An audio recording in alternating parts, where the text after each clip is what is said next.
তোমার উপরে তোমার মালিক সন্তুষ্ট আছে কিনা এটা বোঝার জন্য তুমি একটু তোমার মার মুখের দিকে তাকাও, বাপের মুখের দিকে তাকাও, তারা তোমাকে দেখে অন্তরের ভেতর থেকে হেসে দেয় কিনা, আনন্দের হাসি, তৃপ্তির হাসি, পরিতৃপ্তির হাসি তাদের আসে কিনা মুখে।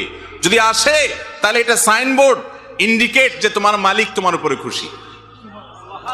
আর যদি মা বাবার মুখের দিকে তাকায় দেখো না তারা বিরক্ত অথবা হাসছে কিন্তু সে হাসি নির্মল নয়, তাহলে তুমি সাবধান হও, তোমার মালিক তোমার উপর অসন্তুষ্ট আছেন।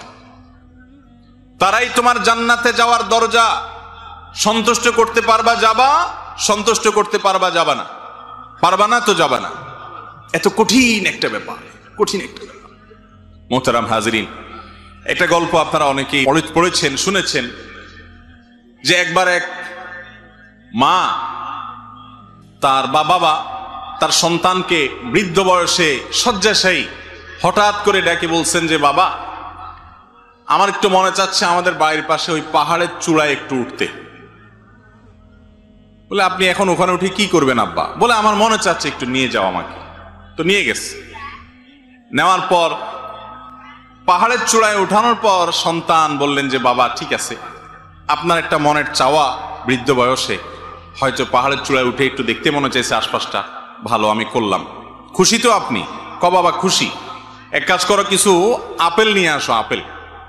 বলে কি করবে? বলে নিয়ে আসো, আমি একটু দেখবো, খাবো, আতাবো, ভালো লাগতেছে। নিয়ে আসছে। আনার পরে মুরব্বী উপর থেকে একটা আপেল এদিকে মারে, বলে বাবা নিয়ে আসো, পড়ে গেছে।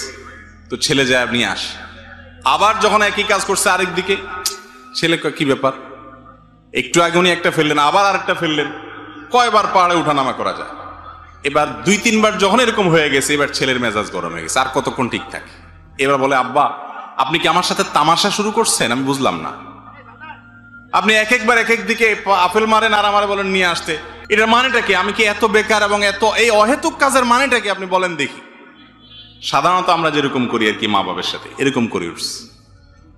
তখন তার সে বাবা বা মা তিনি বললেন যে বাবা রে, আমার আসলে কোনো পাগলামি করার ইচ্ছা জাগে নাই, আমি তোকে একটু চেক করলাম যে ছোটবেলায় এই পাহাড়ের উপরে ওঠার পর তুই বল নিয়ে আসতি এবং সারাক্ষণ ফেলতি, ইচ্ছাকৃত ফেলতি, আর তোর বল কুড়ায় আনতে আমার কোনো কষ্ট হইতো না, অনেক হাসির চোটে হাসি মুখে নিয়ে আসতাম, তোর সাথে মজা করতাম বরং বল নিয়ে এসে।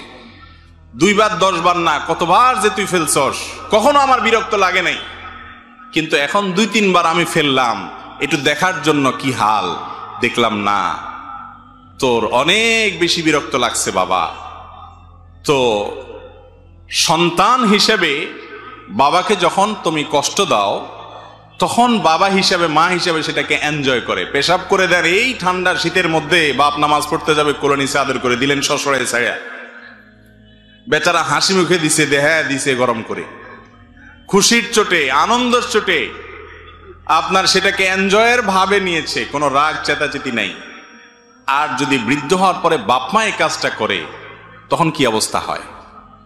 আমরা একটু মেলানোর সুযোগ পাচ্ছি কি পাচ্ছি না? মোহতারাম হাজরিন, আল্লাহ রাব্বুল আলামিনের তরফ থেকে এটা এমন বড় একটা পরীক্ষার বিষয়। তারা অযৌক্তিক বিষয় বলবে, মানতে পারবেন না, চুপ থাকবেন, বেয়াদবি করতে পারবেন না, বলবে তোর সব কামাই রোজগার ছোট ভাইরে দিয়ে দে। এই সমস্যাটা একটু বেশি আমাদের সমাজে, তাই না? ওই বোনের দিকে বেশি টানে তো টানেই টানে, টানেই টানে, আর বাকিটা কিছু দেখে না। বয়স হয়ে গেছে, সেন্স নাই, মাথায় কাজ করে না। আপনি তখন একজন সন্তান হিসাবে, জান্নাতের পথযাত্রী হিসাবে সেটাকে এনজয় করবেন, যে বয়স হয়ে গেছে তো, ছোটবেলা যেরকম মানুষ খেয়ে হারিয়ে ফেলে, উনিও সেরকম করছে, কিন্তু আল্লাহর পক্ষ থেকে পরীক্ষা, ওফ বলা যাবে না, ওফ স্যাড এসব বলা যাবে না, এমন কোনো কথা বলা যাবে না যে তাদের সামনে কষ্ট হতে পারে।